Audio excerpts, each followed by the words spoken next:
తెలంగాణలో Janasena party office open చేయడం ఎలా అనిపిస్తుంది? చాలా హ్యాపీగా అనిపిస్తుంది, చాలా మోటివేటింగ్గా అనిపిస్తుంది, చాలా చాలా ప్రౌడ్గా అనిపిస్తుంది.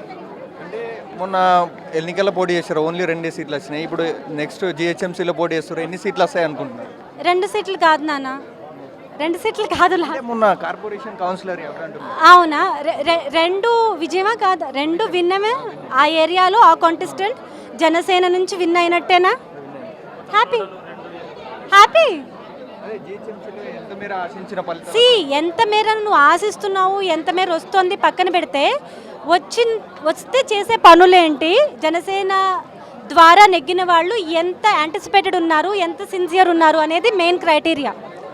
డబ్బు సంపాదించే ఇదిలో ఉన్నారా, లేదంటే రియల్గా కళ్యాణ్ గారితో మోటివేట్ అయ్యి ఏదో చేద్దామని వచ్చారా అనేది క్రైటీరియా.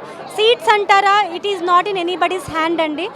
ఓవర్ నైట్ ఏదన్నా జరగవచ్చు. బట్ జనసేనని తెలంగాణ ప్రజలు నమ్ముతున్నారు అనడానికి మీకు ప్రత్యక్ష ఉదాహరణ, మీరు ఒకసారి కెమెరా నడు తిప్పితే మీకు అర్థమవుతుంది.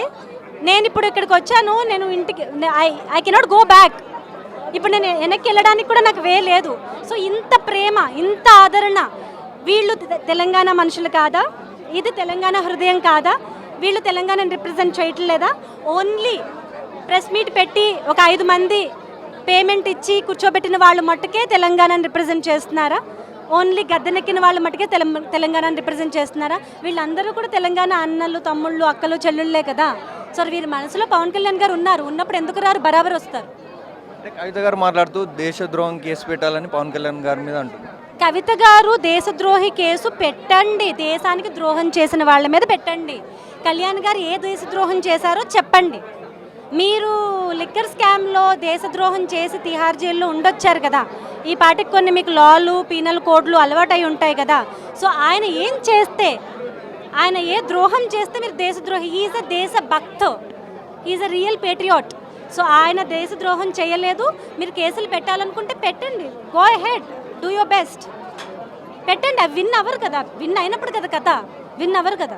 అంటే మొన్న కేటీఆర్ గారు మాట్లాడుతూ తెలంగాణ తెచ్చుకుంది ఆంధ్ర పెత్తదారులు కాకుండా మళ్ళీ ఆంధ్రలో పెత్తదారం అవసరమా అని మాట్లాడుతున్నారు. ఇప్పుడు తెలంగాణ అబ్బాయి, నా అన్ననో తమ్ముడో ఎవరో యూఎస్కి వెళ్ళి యూఎస్ కాన్సులేట్లో విన్ అయ్యి అక్కడ రూల్ చేయంగా లేనిది అప్పుడు నీకు ప్రౌడ్గా ఉంటుందా లేదా? మన తెలంగాణ బిడ్డ వెళ్ళి యూఎస్లో నుంచొని విన్ అయ్యాడు అని ప్రౌడ్గా ఉంటుందా లేదా?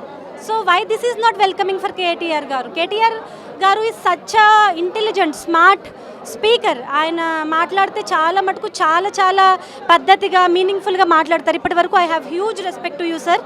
బట్ ఆంధ్ర వాళ్ళ పాలనను ఎందుకు చూస్తున్నారు? ఒక సమర్థవంతమైన నిజాయితీ గలవాడు ఆంధ్ర నుంచి వచ్చినా, గుజరాత్ నుంచి వచ్చినా, బీహార్ నుంచి వచ్చినా మీరు యాక్సెప్ట్ చేయాల్సిందే.